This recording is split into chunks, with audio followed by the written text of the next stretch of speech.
The first time you saw the two bathtubs ad on TV, it probably took you aback a little. Really? I mean, they're talking about that to a general audience on national TV? Well, fast forward 15 years, and names like Viagra and Cialis are just tossed around in general conversation without a second thought. No such parallel approach occurred for women with regard to their sexual health until now. Dr. Pamela Gallup-Gaudry is on a mission.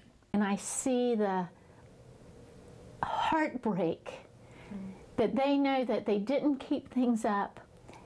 It kind of dried up, and they've lost their marriage over it. Of nothing they did except that this drug came into being, and he asked his doctor for it. Curling up in bed with a favorite book is nice.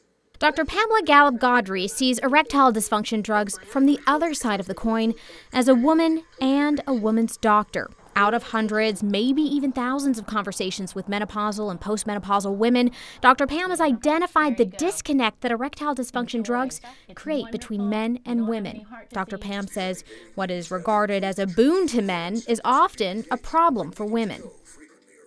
What I want them to do is hand the prescription to them and say, wait a minute, you're not the end consumer of this drug.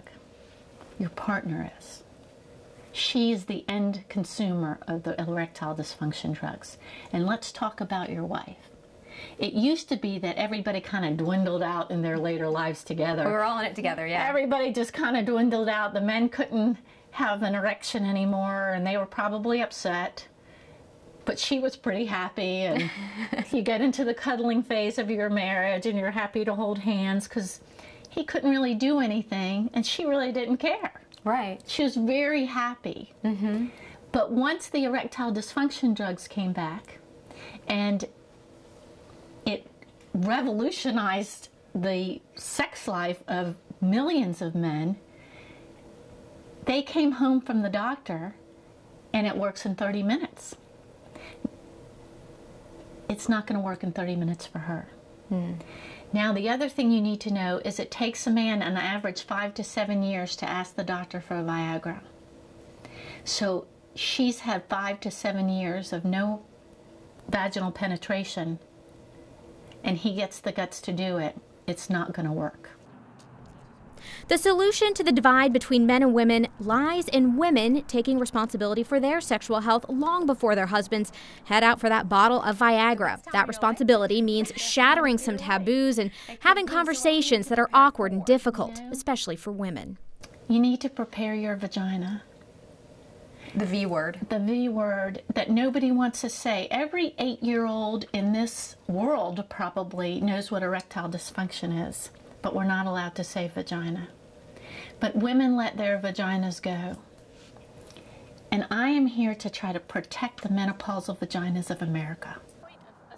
Conversations like that are more the result of demographic and social trends than a loosening of society's morals. Two factors play prominently in the need for more sexual openness in the thought process of mature women. We have a huge divorce rate, up to 50%. Mm-hmm. Women are widowed. And for the first time, the life expectancy is in the late 80s for women. Right. Why would you think if you're alone or single at 50 or divorced or even at 60 that you're going to be alone for the next 30 years and you're not going to find anybody that you want to have an intimate relationship with? Mm-hmm. But if you don't protect this part of your body, it will dry up and it will go away. Dr. Pam's crusade has taken her to some strange places and brought her some unusual experiences. I was going to the novelty shops in town and buying vibrators, like 30 at a time, and I would put them each in a bag with the receipt. Wonder what they were thinking of you. More of our conversation with the gynecologist. 60 million women in the United States are in menopause. 6,000 more reach that period in their lives every day. And those numbers are driving a new awareness and a new approach to women's health. Wendy Redmond continues our interview with the gynecologist. It's not what you think of a sex shop. Adjoining her medical office is a store where women can buy the things that embarrass adults and make teens giggle. The store is a way to acknowledge the realities of her place in the lives of menopausal women. Dr. Pam is one of the few physicians in America with a retail license. What do you call yourself? I call myself a gynecologist. Yeah, explain what that means. Well, I really, after I stopped obstetrics, thought I would become a really great surgeon. GYN surgeon doing bladder repairs and taking out uteruses and getting good at pelvic surgery. But really what happened is people were coming in to talk, and I never had really had the time to talk to them anymore. And I would go in so many rooms and somebody wasn't even undressed, and I'd think, oh, I came in too soon. They're like, no, no, no, I just want to talk. And that happened more and more and more, and I realized that these women were begging for advice.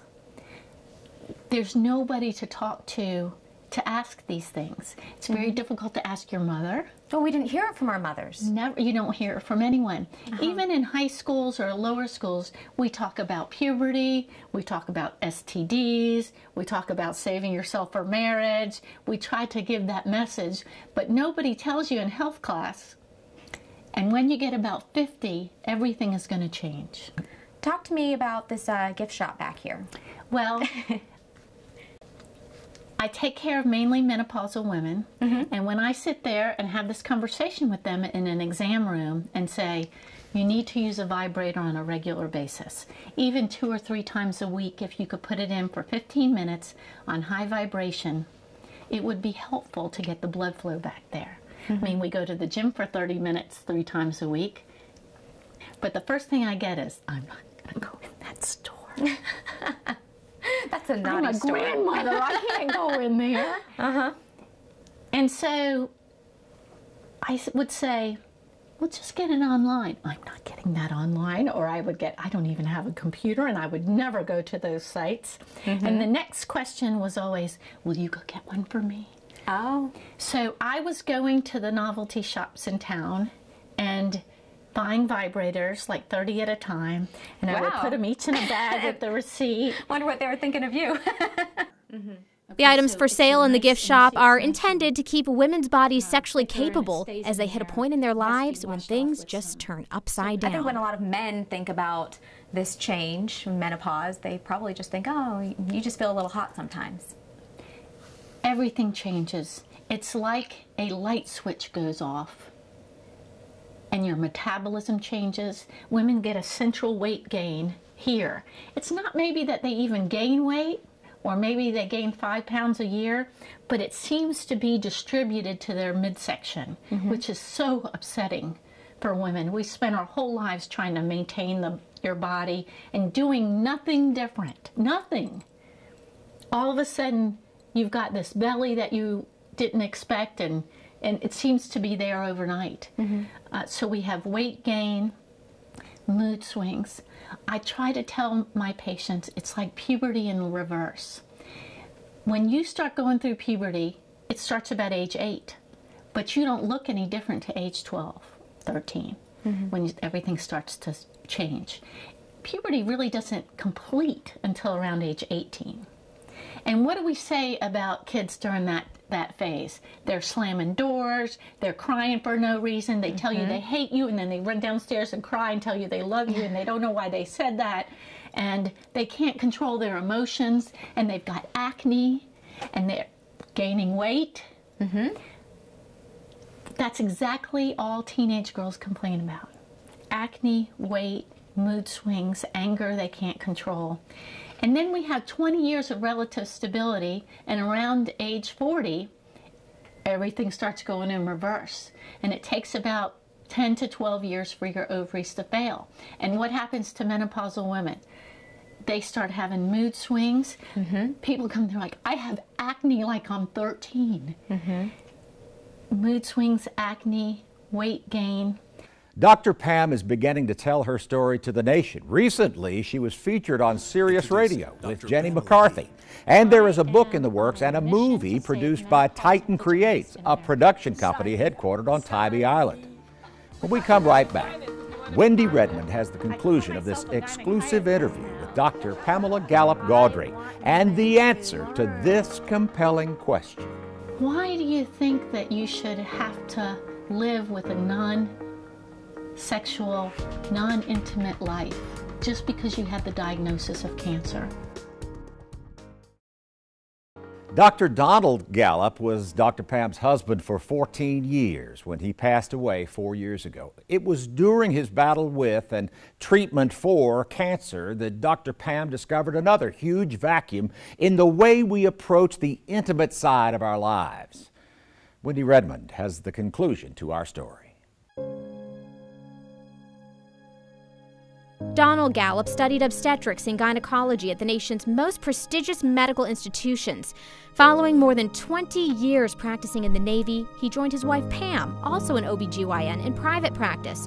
His battle with cancer shed light on some consequences of the disease that Dr. Pam hadn't considered. You know, you're so overwhelmed with it, and when the treatments are over, things don't work anymore. And actually, not long before my husband died, I was cleaning out his pants, and he was in the room and to get him in the laundry. And some testosterone fell out of his pocket, some gel. Mm-hmm. And I looked at him and I thought, what are you worrying about that for? And I realized then, number one, I shouldn't have said that, because I realized that it was important to him and he was trying. Mm-hmm. But I also realized if you have two gynecologists in the same house who can't talk about this, then nobody's talking about it. Improved possibilities for intimacy among cancer survivors is another banner Dr. Pam is carrying. She says current thinking in regards to sex after cancer is based on outcomes that simply don't exist anymore. In the year 1970, there were 3 million cancer survivors in the United States. Mm-hmm. In the year 2000, there was 13.7 million cancer survivors in the United States. The term 5-year survival rate is obsolete for a lot of cancers, especially breast cancer. We know so much about it, and women are living with it as a chronic disease such as diabetes and heart disease or lung disease. Mm-hmm. What has happened in the past is somebody got a diagnosis of cancer and all they worried about was living, treating their cancer, and the relationship was the last thing they worried about. But when you're dealing with it as a chronic disease, that you're going to die from something else in 20 years, and you may have a recurrence of your cancer and we treat it, and you have another recurrence a couple years later and we treat it, but actually you die of heart disease. Why do you think that you should have to live with a non-sexual, non-intimate life just because you had the diagnosis of cancer? Mm-hmm. So me and other doctors around the country that are doing menopausal medicine also have a branch of it called survivorship medicine. Mm-hmm. If there's one big takeaway from all of this that you want every woman at home, no matter what age, to know, what would you leave them with? Embrace menopause as a great time and prepare for it. If you prepare for it, it's not going to be this horrible time. You need to know what's happening, what's going to happen, and protect yourself from those things happening. Love, Sweat, and Tears. That's the title of Dr. Pam's book and the movie coming out this year. Be on the lookout for it.